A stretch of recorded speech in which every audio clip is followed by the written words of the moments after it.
Entamé le 23 mars dernier, le mouvement de grève étudiante n'a pas l'air de s'essouffler, bien au contraire. Mercredi, le pavillon JA de Sèvres de l'UQAM a même été ravagé par des protestataires, forçant la police à augmenter sa présence sur le campus et rendant inaccessible toute une partie du bâtiment. Jeudi, beaucoup d'associations étudiantes se réunissaient afin de revoter ou non la grève qui, en cette fin de session, peut s'avérer handicapante. Nous sommes allés à la rencontre d'étudiants étrangers pour connaître leur position, mais aussi leurs problématiques face à ce mouvement.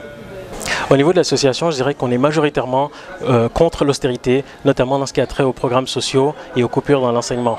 Les coupures au niveau des cours et des postes de chargés de cours et les diminutions des perspectives d'emploi pour les jeunes diplômés, c'est quelque chose qui est très important et qui va affecter toute la communauté étudiante.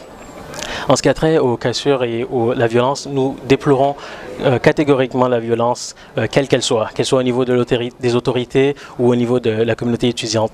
Nous pensons que la violence n'engendre que la violence et qu'elle est contre-productive.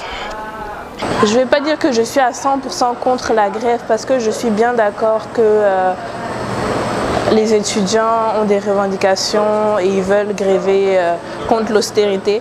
Mais maintenant, à l'heure actuelle où je vous parle, c'est plus une grève contre l'austérité, c'est une grève qui s'est déplacée.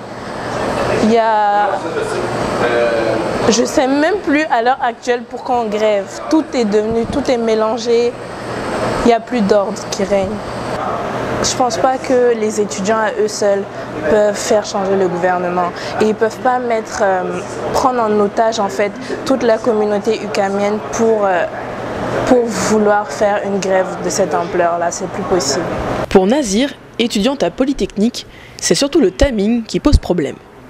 On est en fin de session, les examens finaux approchent, ce serait dommage de rater, de ne pas terminer cette session maintenant et ce serait pas très rentable pour moi de commencer une grève à ce moment-ci.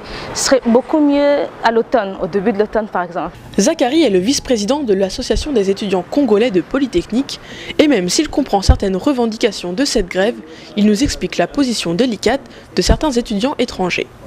À la base, déjà, on paye 17 000 $ par an, environ 17 000 $ par an. Et puis, si on doit encore refaire le cours et payer un montant supplémentaire, ça va beaucoup peser sur notre budget. Et puis, il faudrait aussi voir les renouvellements des papiers d'immigration qui coûtent cher, les assurances maladie et les logements. C'est comme si on repayait tous les frais qu'on avait payés la session où on était en grève, par exemple. Et puis, je pourrais aussi dire qu'il y a la durée des études qui est rallongée, ce qui n'est pas bon aussi.